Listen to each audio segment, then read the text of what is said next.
परमेश्वर परिस्थितियां बदलने का वादा करते हैं हमारे जीवनों में, परंतु कुछ काम हैं जो हमें करने होते हैं। यहोशू में मूसा मर गया था और यहोशू वो व्यक्ति था जिसे परमेश्वर ने चुना था मूसा का स्थान लेने के लिए।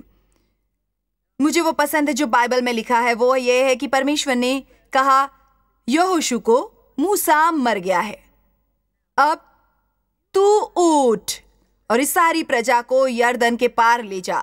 आगे ध्यान दीजिए, जिस स्थान पर तुम पांव रखोगे वो सब मैं तुम्हें दे दूंगा। मैं इस तरीके से देखती हूँ, परमेश्वर ने हमें सब कुछ दिया है जिसकी हमें जरूरत है मसीह द्वारा आशीष युक्त जीवन जीने के लिए, परंतु आपको वो प्राप्त नहीं होगा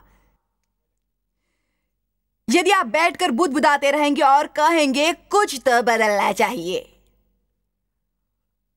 उन्होंने कहा जिस स्थान पर तुम पांव रखोगे वो सब मैं तुम्हें देता हूं। यीशु पहले ही वो सब कर चुके हैं जो करना जरूरी था। हमें हर वक्त बैठकर प्रार्थना करके ये नहीं कहते रहना है कि मैं अब ये और बर्दाश्त करने वाला नहीं हूं, मैं वैसा जीवन नहीं जीऊंगा जैसा जीते आया हूं। कुछ तो बदलना जरूरी है और मैं उसे बदलने के लिए जो जरूरी होगा वो सब कुछ करूंगा। कितने अंतर देख सकते हैं इसमें और ये कहने में कि कुछ तो बदलना चाहिए, कुछ तो बदलना चाहिए। अपने मित्र के साथ भोजन करने जाते हो, कुछ तो बदलना चाहिए, कुछ तो बदलना चाहिए, मैं इसे सहन नहीं कर सकता, ये करते करते बहुत थक गया हूं। घर जाकर चादर में अपने को पूरा ढककर हताश होते हैं। हे परमेश्वर कुछ तो बदलना चाहिए, मुझसे ये सहन नहीं होता। परमेश्वर कुछ तो बदलना चाहिए, कुछ तो बदलना चाहिए। आप समझते हैं ना कि किस तरह का जाल है ये? सभी बातें नहीं हो जाती। आप कहेंगे मैं नहीं जानता क्या करूं। अपना मन बदलिए, वो पहला काम है जो आपको करना है। दूसरा काम जो आपको करना वो है कि अपना रुख बदलिए। आत्मदया में अपने जीवन का और एक दिन भी व्यर्थ मत कीजिए। ऐसी बातों के बारे में रोते मत रहिए जो हो चुकी हैं। आज दुनिया में हर तरफ समस्याएं हैं, हर देश को जरूरतें हैं। शैतान काम पर लगा है और हर चीज में से परमेश्वर को निकालने की कोशिश कर रहा है। हर चीज में से वो परमेश्वर को हर चीज में से निकालने की कोशिश कर रहा है। मुझे आपके बारे में नहीं पता, परंतु मुझे परमेश्वर की ख्याति की थोड़ी चिंता हो रही है। ध्यान दीजिए, मैंने कहा मैं परमेश्वर की प्रतिष्ठा के लिए थोड़ी चिंतित हूं। मैं मानती हूं कि हम परमेश्वर के राजदूत हैं, हम उनके व्यक्तिगत प्रतिनिधि हैं, धरती पर उनके प्रतिनिधि हैं, और हमें केवल बैठकर ये नहीं कहना कुछ तो बदलना चाहिए, उन्हें वो नहीं करना चाहिए, उन्हें ये नहीं करना चाहिए। आप कहते बताइए मैं क्या कर सकता हूं? याद रखिए, यदि आप परमेश्वर से पूछना आरंभ करेंगे कि आपको क्या करना चाहिए, कितने इस पर विश्वास करते हैं? हम शिकायत करना चाहते हैं कि क्या करें, परंतु हम कभी परमेश्वर से नहीं पूछते हमें क्या करना चाहिए। आप परमेश्वर से पूछना आरंभ कीजिए कि अपने विवाह में आप क्या कर सकते हैं। हर वक्त दूसरे व्यक्ति पर दोष मत लगाइए और उनके दोषों के बारे में मत सोचिए। आप पूछिए परमेश्वर मैं क्या कर सकता हूं? मैं जानता हूं आप इसे सफल बना सकते हैं। मैं अपना बीज बोना चाहता हूं। मैं क्या करूं जो परिस्थिति सुधर जाए? परमेश्वर, आप ये करेंगे ना, चाहे आप घर पर ये कर सकते हैं, आप ये करेंगे ना, आप आज ये प्रार्थना करेंगे ना, परमेश्वर यदि आप मुझे दिखाएंगे मैं क्या कर सकता हूं, मैं वो करूंगा। आमीन। आप अपने बिल देखते हैं तो बहुत दबाव महसूस करते हैं और सोचते हैं मैं क्या कर सकता हूं? परमेश्वर से पूछिए मैं क्या कर सकता हूं। वो शायद आपको एक छोटी सी सलाह देंगे, सामान खरीदना बंद करो।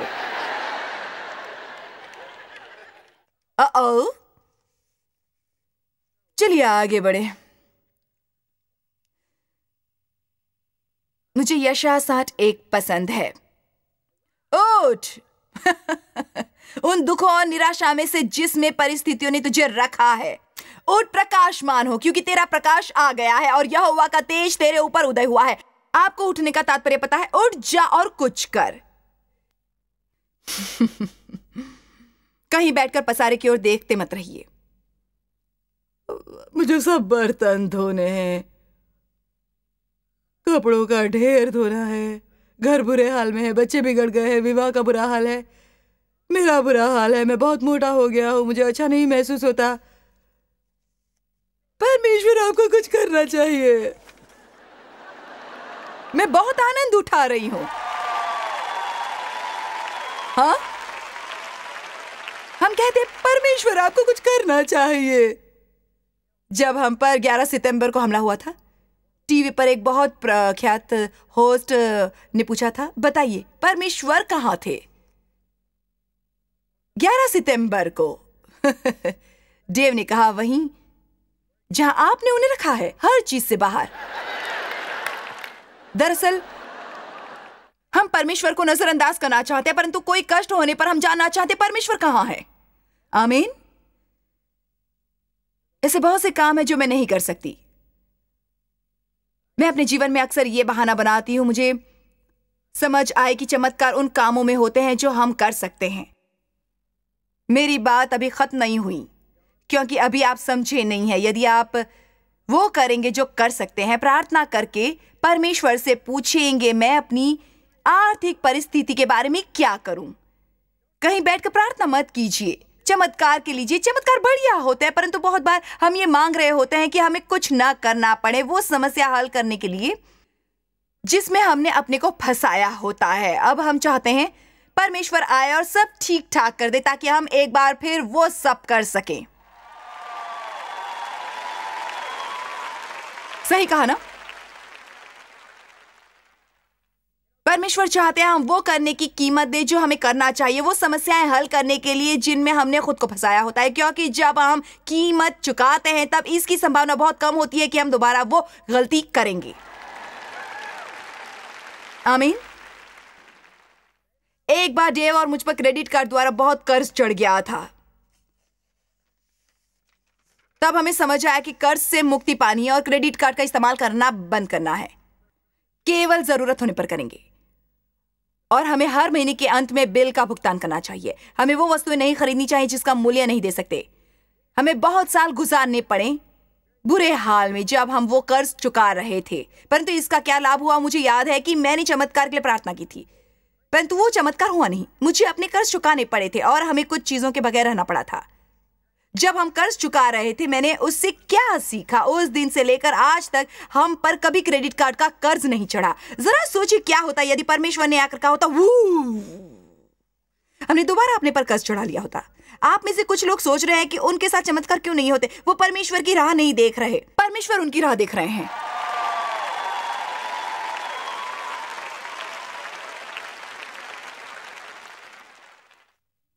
हमें वो करना चाहिए जो हम कर सकते हैं। परमेश्वर वो करेंगे जो हम नहीं कर सकते। हम बाइबल में न्यायियों का वृतांत में कुछ लोगों को देखते हैं। इजरायलियों ने यहोवा की दोहाई दी। न्यायियों का वृतांत 6:6। और मिघानियों के द्वारा इजरायली बड़ी दुर्दशा में पड़ गए जब इजरायलियों ने यहोवा को दुहाई दी। जब इजरायलियों ने मिघानियों के कारण यहोवा की दोहाई दी, तब यहोवा ने इजरायलियों के पास एक नबी को भेजा जिसने उनसे कहा, इजराइल का परमेश्वर यहोवा कहता है कि मैं तुमको मिस्र में से ले आया और दासत्व के घर से निकाल ले आया, और मैंने तुमको मिस्रियों के हाथ से, वरन जितने तुम पर अंधेर करते थे उन सभी के हाथ से छुड़ाया, और उनको तुम्हारे सामने से बरबस निकाल कर उनका देश तुम्हें दिया। और मैंने तुमसे कहा कि मैं तुम्हारा परमेश्वर यहोवा हूं। एमोरी लोग जिनके देश में तुम रहते हो, उनकी देवताओं का भय न माना, परंतु तुमने मेरा कहना नहीं माना। क्या इसके लिए परमेश्वर की महिमा नहीं करनी चाहिए? एक देश के तौर पर हमें वो समस्याएं नहीं होनी थी जो हैं, यदि हम परमेश्वर की बात मानते रहते हर समय। फिर यहोवा का दूत आकर उस बांज वृक्ष के तले बैठ गया जो ओप्रा में अबीएजेरी योमाश का था, और उसका पुत्र गिदोन एक दाख रस के कुंड में गेहूं इसलिए झाड़ रहा था कि उसे मिधानियों से छिपा रखे। उसको यहोवा के दूत ने दर्शन देकर कहा, हे सुशीर सुरमा, यहोवा तेरे संग है। ये सच है? नहीं है, मैं ऐसा नहीं मानती। वो छिप रहा था और डर रहा था हर एक चीज से। पर ध्यान दीजिए कि परमेश्वर आपको वो बुलाते हैं जो वो जानते हैं। आप हो सकते हैं वो नहीं जो आप हैं, बिल्कुल भी नहीं। वो याकूब का नाम बदलने के लिए सहर्ष तैयार थे। गिदोन ने उनसे कहा, शर्तिया परमेश्वर, ये सुनकर रुक जाते होगे। हे परमेश्वर प्रभु, विनती सुन। यदि यहोवा हमारे संग होता, हम पर वो सब विपत्ति क्यों पड़ती? ये ऐसा लग रहा है जैसे हम कहते हैं, मैं नहीं जानता आप कहां है। और जितने आश्चर्य कर्मों का वर्णन हमारे पुरखा यहाँ कह कर करते हैं कि क्या यहोवा हमें मिस्र से नहीं लाया, वो कहाँ रहे? अब तो यहोवा ने हमको त्याग दिया और मिघानियों के साथ कर दिया है। तब यहोवा ने उस पर दृष्टि करके कहा, अपनी इसी शक्ति पर जा और तू इजराइलियों को मिघानियों के हाथ से छुड़ाएगा। क्या मैंने तुझे नहीं भेजा? आयत 15 उससे कहा है, मेरे प्रभु मैं इजराइल को क्यों छुड़ाऊं? हम ये कहने लगते हैं, देख मेरा कुल मनुष्य में सबसे कंगाल है, फिर मैं अपने पिता के घराने में सबसे छोटा हूं। आयत 16, यहोवा ने उससे कहा, निश्चय मैं तेरे संग रहूंगा, सो तू मिघानियों को ऐसा मार लेगा जैसा एक मनुष्य को। यानी परमेश्वर ने उस सबसे बड़े कायर का चुनाव किया जो उन्हें मिला। मैं इसके बारे में क्यों बोल रही हूं? क्योंकि हमें ज्ञात नहीं होता परमेश्वर हमें क्या करने को कहेंगे। आपको यह विश्वास करना है कि परमेश्वर के संग आप कुछ भी कर सकते हैं। आप सचमुच नहीं समझते मेरा जीवन कैसा था जब परमेश्वर ने मुझे यह करने के लिए बुलाया। आपको सचमुच ये जानकारी नहीं है कि कितने बड़े हास्यजनक परिस्थिति की बात है। यदि आप सचमुच ये समझते होते तो अगले 2 सप्ताह तक आपने हंसना बंद नहीं करना था। वो इसलिए कि मेरे पास एक चीज है, मेरा मुंह, बहुत बोलने वाला मुंह, और परमेश्वर ने उसका इस्तेमाल करने का फैसला किया। मेरे पास बड़ी बड़ी डिग्रियां नहीं है। मैं निश्चित तौर पर ये भी नहीं जानती कि मेरी सही शख्सियत है या नहीं। आप जानते होंगे असल में कुछ ऐसी हूं, ब्ला ब्ला।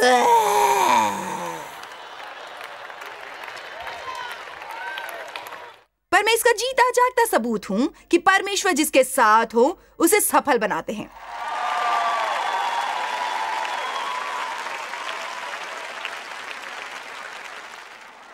परमेश्वर ने मुझ पर कृपा की है और आप पर भी कृपा करेंगे। वो गिदोन को आशीष देना चाहते थे, परंतु वो अपनी कमजोरियों की ओर देखता रहा। परमेश्वर को वो कहना बंद कीजिए जो आप नहीं करेंगे।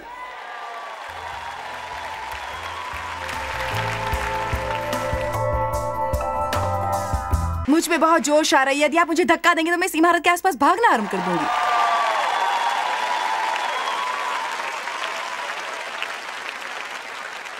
परमेश्वर को किसी की जरूरत थी, केवल एक व्यक्ति की, जो खड़ा होकर ये कहता, हम ये कर सकते हैं।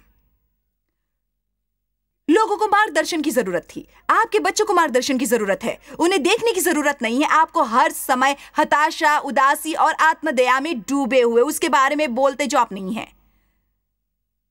उनके लिए जरूरी है कि आपको देखे निर्भय और ये कहते हुए हम मसीह के द्वारा सभी कुछ कर सकते हैं जो हमें शक्ति देते हैं। हम वापस ले सकते हैं वो जो दुश्मन ने चुराया है।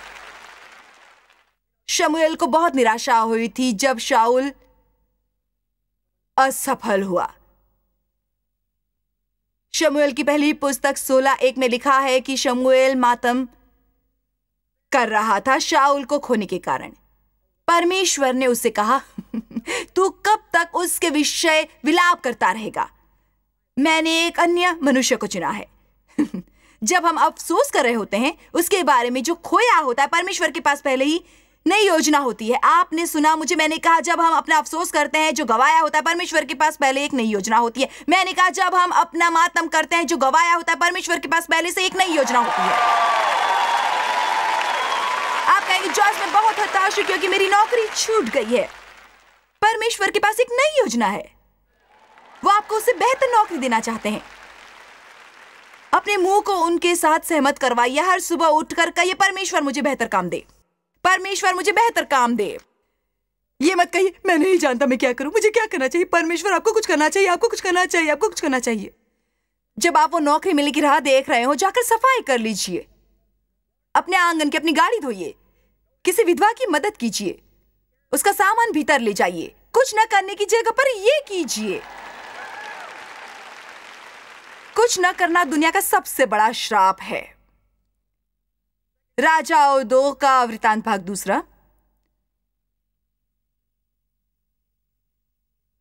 7:3। ये सचमुच बढ़िया कहानी है। और 4 कोढ़ी फाटक के बाहर थे। वो आपस में कहने लगे, हम क्यों यहां बैठे बैठे मर जाएं।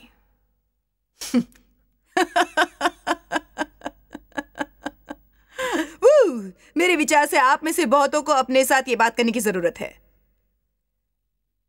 इस तरह की, बताइए जॉयस, हम क्या करने तक यहीं बैठे रहेंगे? आगे बढ़िए।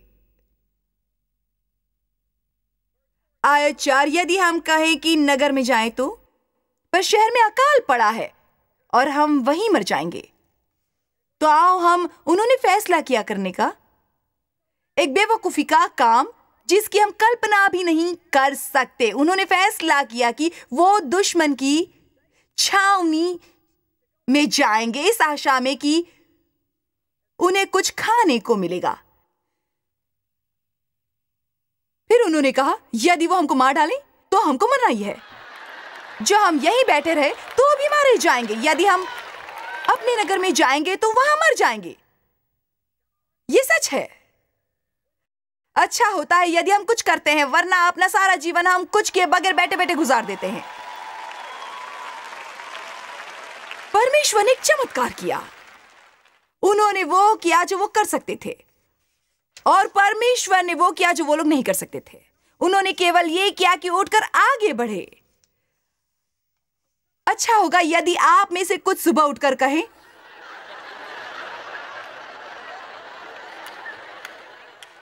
परमेश्वर, मैं शायद कुछ बर्तन साफ कर सकती हूं, बहुत ज्यादा नहीं। तब वो सांझ को आराम की छावनी में जाने को चले, और आराम की छावनी की छोर पर पहुंचकर क्या देखा कि वहां कोई नहीं है, क्योंकि प्रभु ने आराम की सेना को रथों और घोड़ों की और भारी सेना की सी आहट सुनाई दी, और वो आपस में कहने लगे थे कि सुनो, इज़राइल के राजा ने हित्ती और मिस्री राजाओं को वेतन पर बुलवाया है कि हम पर चढ़ाई करें। इसीलिए वो सांझ को उठकर ऐसे भागे कि अपने डेरे, घोड़े, गधे और छावनी की जैसी तैसी छोड़ छाड़ अपना अपना प्राण लेकर भाग गए। वो चारों कोड़ी वहां पहुंचे और उन्होंने वो सब ले लिया। जी हाँ, इसका कारण जानते हैं? क्योंकि उन्होंने ये कहा, क्या हम बैठे बैठे ही मर जाएंगे? मुझे आखिरकार अपने से कहना पड़ा था, क्या मैं केवल यही बैठकर रोज अपने हाल पर रोती रहूंगी? क्या मैं यहीं बैठी रहूंगी, एक बुरे रुख वाली अपने को पीड़ित समझती रहूंगी अपना सारा जीवन? क्या मैं यहां इस आशा में रोती रहूंगी कि परमेश्वर को मुझ पर करुणा आएगी? जैसा नहीं होने वाला। माना वो हमारे आंसुओं को एक बोतल में रखते हैं और हमारे दुख से दुखी होते हैं, परंतु वो ये भी जानते हैं कि दया में शक्ति नहीं होती। आप या तो दयनीय हो सकती हैं या शक्तिशाली, परंतु आप दोनों नहीं हो सकते। इसलिए आखिरकार मैंने फैसला किया कि मैं स्वयं आगे बढ़कर कुछ करूंगी। मैं नहीं जानती थी कि मैं क्या करूंगी, परंतु कुछ तो करूंगी ही। आपको करनी है केवल एक छोटी सी शुरुआत। क्या आपको कुछ बदलने की जरूरत है? आपने सुना, मैंने कहा, क्या कुछ बदलने की जरूरत है, या आपको कुछ बदलने की जरूरत है? यदि आप बहुत कामों के लिए वादा करते हैं, उसे बदल दें। यदि आप अपने विवाह से प्रसन्न नहीं है तो कुछ बदलिए। मेरे कहने का यह मतलब नहीं कि आप जाकर दूसरी पत्नी या पति ढूंढना शुरू कर दें। यदि आपको अपनी नौकरी पसंद नहीं है, दूसरी ढूंढने आराम कर दीजिए, या जाओ वहीं पर अपना रुख बदलिए। यदि आपके बच्चे आपका कहा नहीं मानते तो उनकी मानने की आदत डालिए। यदि आप पर कर्ज है तो आप चुकाना आरंभ कीजिए। आइंदा कभी मत कहिए कुछ तो बदलना चाहिए। मैं चाहती हूँ आगे बढ़कर कहे, मैं कुछ बदलने वाला हूं, मैं इस तरह जीवन नहीं गुजारूंगा, कुछ तो बदलना चाहिए। और वो मैं हूं जो वो बदलेगा। ध्यान दीजिए, मैं उन वचनों की ओर नहीं जा रही हूं, परंतु आपको यह बताकर समाप्त करूंगी। ज़कायस बाइबल का एक ऐसा मनुष्य था जो नाटा था। उसे जीवन में नाटे होने के कारण बहुत समस्याएं होती थीं। एक दिन उसने सुना कि यीशु वहां आने वाले थे और उसकी यीशु को देखने की बहुत इच्छा थी, परंतु वहां बहुत भीड़ थी और वो नाटा था। पर ध्यान दीजिए, उसने यूं ही बैठे रहकर ये नहीं कहा, अब मैं क्या करूं, काश मैं नाटा न होता। मैं शायद कभी यीशु को देख नहीं सकूंगा, बहुत नाटा जो हूं। परमेश्वर, मुझे समझ नहीं आती मैं इतना नाटक क्यों हूं। परमेश्वर, किसी को कुछ करना चाहिए। ये सुनिए उसने क्या किया। उसने आसपास देखा, यीशु आ रहे हैं, वो पहुंचने वाले हैं, मुझे क्या करना चाहिए, क्या करना चाहिए। अचानक उसने एक पेड़ देखा, वो वहां भागा और उस वृक्ष पर चढ़ गया। अब उसे उन सब लोगों से बढ़िया सीट मिली थी। उसने कुछ किया जिसके कारण नाटा होना इतनी बड़ी समस्या नहीं थी। अब यीशु वहां चलते हुए आए। जरा सोचिए, आखिर क्यों अचानक उनका ध्यान? क्योंकि ज़ेकिस की भावना में ऐसा कुछ था जिसने उनका ध्यान खींचा। उन्होंने ऊपर देखा और कहा, अचानक उसे ये कहा, यहां नीचे आजा, मैं तेरे घर खाना खाने आ रहा हूं। उसे न केवल यीशु को देखने का मौका मिला, बल्कि वो उन्हें अपने घर भोजन के लिए ले गया। कितनी बढ़िया, कितनी बढ़िया, कितनी बढ़िया बात है। आप नहीं जानते आप परमेश्वर के साथ क्या कर सकते हैं।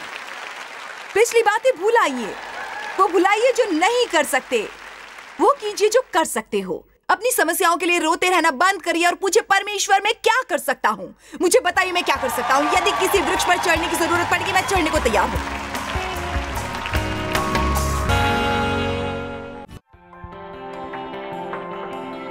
जॉय स्माइल मिनिस्ट्रीज में आप हमारे लिए कितने अहम हैं, इसका आपको अंदाजा नहीं। हम आपके आभारी हैं और हम धन्यवाद करते हैं अपने सब मित्रों और सहयोगियों का कि उन्होंने इस विश्वव्यापी सेवकाई को संभव बनाया। मिलकर हम भूखों को खिला रहे हैं, गरीबों को पहना रहे हैं और कई देशों में सुसमाचार पहुंचा रहे हैं। कृपया हमसे संपर्क करें या विजिट करें jmmindia.org पर। आज ही अपनी प्रार्थना के अनुरोध बताने के लिए, हमारे साधनों के बारे में और जानकारी और जॉयस की सभाओं का शेड्यूल जानने के लिए और हमारे सहयोगी बन जाएं दुनिया भर में मसीह का प्रेम बांटने के लिए।